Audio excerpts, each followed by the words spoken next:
here at MD&M 2024. This is the Royal Master Grinders needle grinder with an automated feeder system. We have a drum feeder with two different sizes in it, so we can run two different diameter parts without changing over tooling. So currently we have the program in for the 89 thousandths diameter tubing, and the UR is going to load those into the loading station. Right now we have 4 collets for this size in the end effector. So we're just going to load these 4 parts in, and then load our appropriate collets.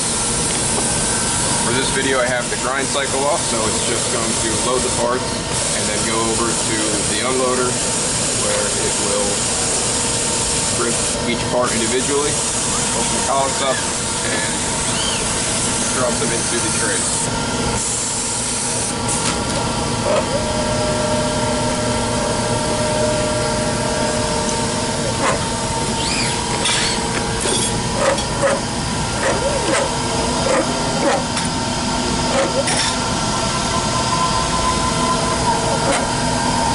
So now I'm going to open up our trocar program, which will feed from the other side of the drum, the 35 thousandths diameter wire.